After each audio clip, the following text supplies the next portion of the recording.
What's going on, you guys? It's Mario Mazzetti here, and thank you for checking out the blueprint for 2023.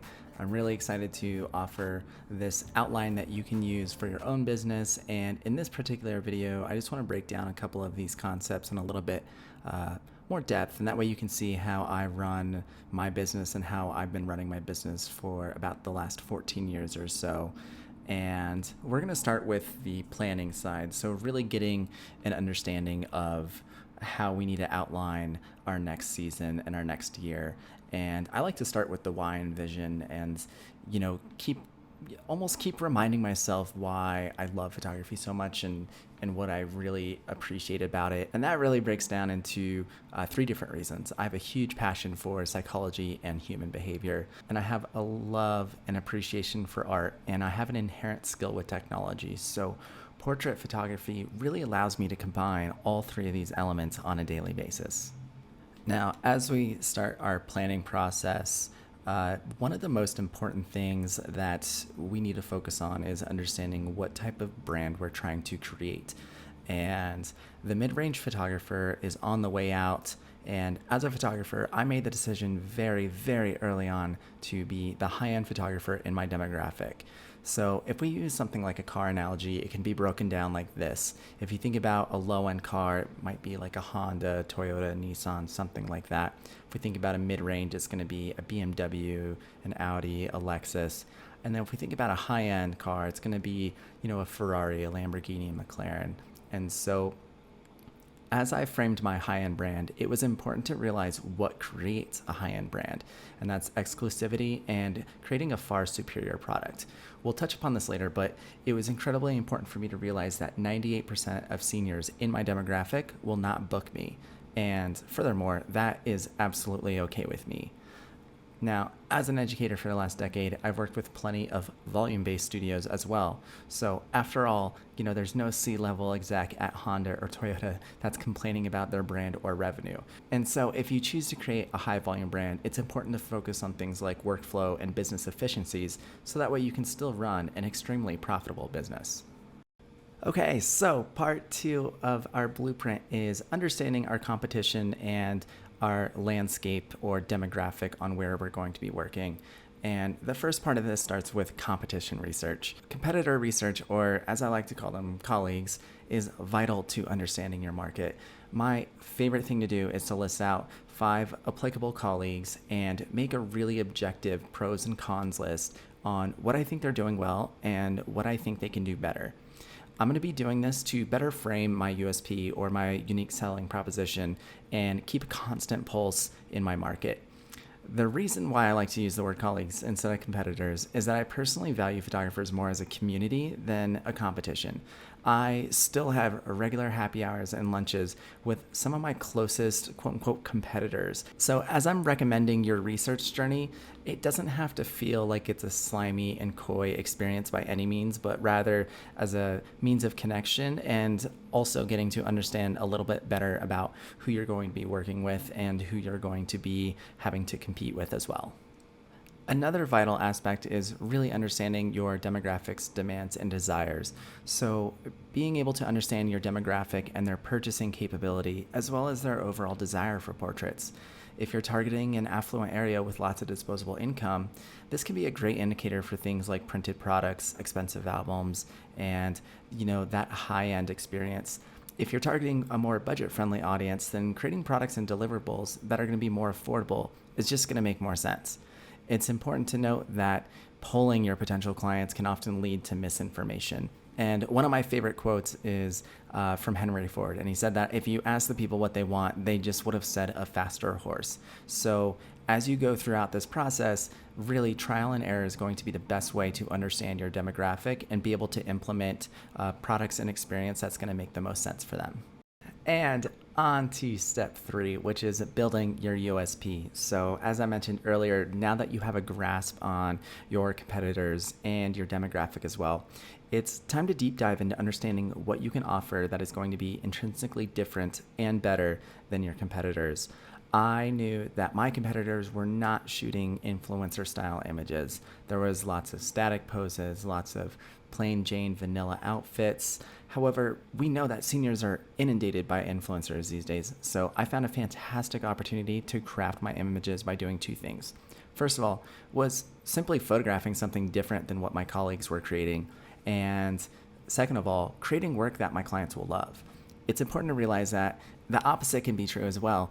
If every photographer in your area is doing these super edgy looks, and if your demographic is more traditional conservative, then perhaps photographing more static poses can actually be an advantage. And so that's just going to come down to where you're at, the area, your competitors, and your demographic and what they're looking for.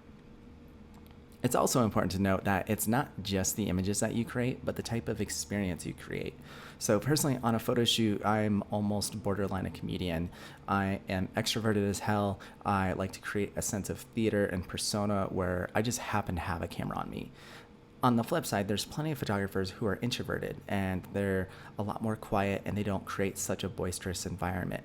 So really understanding yourself and how you interact with people is going to help you craft and communicate the type of experience that your clients are going to have. On to section number 4, which is the marketing timeline. We are going to start with the idea of when to start marketing. So understanding the season in your location will allow you to work backwards into understanding your marketing timeline. So, for example, in Denver, my seniors start to get their photos done in May, and typically by October, I am wrapping 99% of my shoots.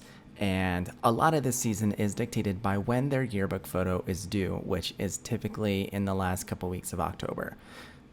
With that said, if you market too early, you risk your future clients forgetting about you or not being able to remember that experience, 6 months later.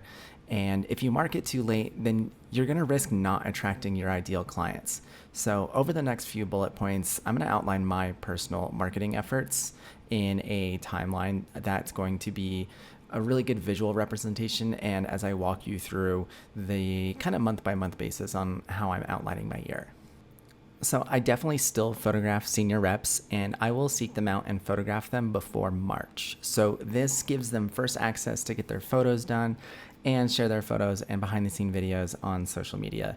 By photographing 5 to 10 seniors and dispersing their shoots over the course of about a month, their friends start to be saturated with seeing my images over and over again across multiple different people. Okay, so this part's going to be a little lengthy because I want to go in depth on how I look at essentially my 12-month timeline. So let's say we're going to start in December. So in December, what I'm doing is starting to find and follow juniors on social media. This is great because during the holidays when I'm traveling to visit family, doing shopping, kind of winding down a little bit, I can put in these small 10 to 15 minute increments on the phone here and there.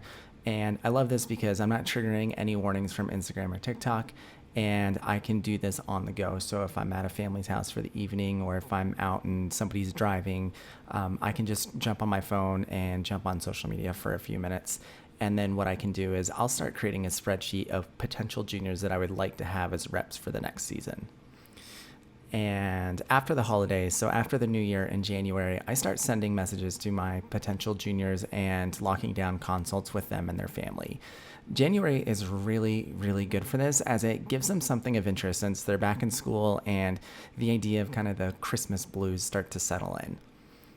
Now, in February, I am setting up photo shoots with the reps I've met with and have a contract in place. If I don't have as many reps as I would like, then I get to continually repeat that December and January effort until I hit my number in mind. March is pretty much dedicated to just photographing all of my rep shoots. So I am doing a couple shoots a week, working with weather if necessary, and I am starting to also incorporate my sales sessions typically towards the last 2 weeks of March. In April, I am making sure that my reps are getting their products, their digital images, and behind the scene videos so that way they can start to share it on social media. If I have, let's say 10 reps, for example, I will try and drip out about 2 shoots a week. So there's this repetitive exposure over time with my work. So if I were just to give all 10 of my reps photos at once, then there's almost too much of an immediate surge. And So I find that spreading this out over a little bit of time kind of keeps this continual drip and this continual exposure to my work with my reps. And it's also pretty common that in April, I'm starting to receive a couple of early full paying clients. So it could be 2 clients, it could be 10. It just varies from year to year. But I typically get the very ambitious client who wants to make sure that they secure their photo shoot. They will send in a request for a consult, and we will get them on the books quite early. Now, in May, at this point, I am completely wrapped with my reps. So the full paid bookings are starting to roll in. This is especially true the last 2 weeks of May, once summer break officially starts, and most seniors are going to be thinking about their senior photos. Moving on to June, I am photographing full paying clients and will most likely receive another 10 to 20 requests for consults or bookings. That those will be spread out over July, August, and September. And then same with July, I am just photographing my full paying clients, and I'll most likely receive another 5 to 10 bookings. Sometimes it's 5, sometimes it's been 15 before. It really depends on the year. And then once August rolls around, my clients are going back to school. It's typically a slower month since a lot of them want to focus on acclimating to their senior year. I will typically receive a couple of inquiries in August, but these tend to not be my ideal client. If somebody's waiting until August to book their senior portraits, it's typically for one of 2 reasons. It's because they don't have this innate desire to get senior photos, or if they are worried about spending too much money on senior photos, and so they tend to procrastinate that until they're realizing that it's just going to be something that they have to do. Now, in September, I am starting to wrap up shooting. So in Denver, we start to fall is approaching, that cooler weather is hitting Denver, and mostly I'm just taking care of sales sessions, product delivery. I might get an inquiry or 2, but typically I'm not booking these clients. They either don't want to pay for it, or it's just too late into the year. And so these inquiries will typically funnel off into a different type of photographer who's willing to take them on that late. Now, same with October. Again, I might have a handful of shoots and maybe a couple of sales sessions that had to be pushed back for various reasons. But typically after that October 15th to 20th, that second to third week, I'm just basically focused on submitting yearbook images, taking care of any last orders, or if orders needed to be changed, and just taking care of that. And then once we roll into November, that is a decompress month for me. There is rarely a time where I will have a shoot or sales session in November, but at this point, I'm settling down with a nice whiskey every night and just preparing for holidays with the family, and really just taking some time for myself. And then once I reach December, it's going back to that same process. So I'm finding and following next year's juniors and basically repeating what I did the previous year. All right, and the last element of the photography blueprint for 2023 is going to be tackling various elements of the busy season. So the first one that I want to go over is workflows and time management. Now, since I'm condensing down basically a year's worth of work in 4 to 5 months, I can't stress enough having an incredibly tight and focused workflow. I personally know that each client takes me about 8 hours of work, and knowing that each client is going to have 3 in-person meetings, I typically don't schedule more than 3 seniors a week. I know that having 9 meetings that I have to show up for is going to be about the max capacity that I'm personally willing to take on. Now, I will make exceptions for this here and there, but I really try my hardest to not schedule more than 3 seniors a week. And I've also found that being able to segment out my weekly calendar for different events. So I like to schedule certain days for pre-consults, certain days for shoots, and this allows me to not get in over my head with scheduling and time management.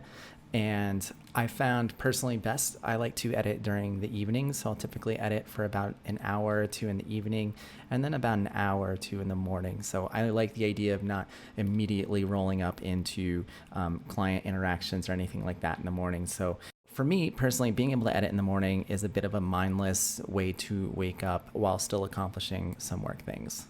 The next part of the busy season approach is making sure that I'm focused on self-care as well. So I like to create one 36-hour window a week that is completely open where I do not work at all. So I do not open my emails. I have nothing scheduled. I'm not editing.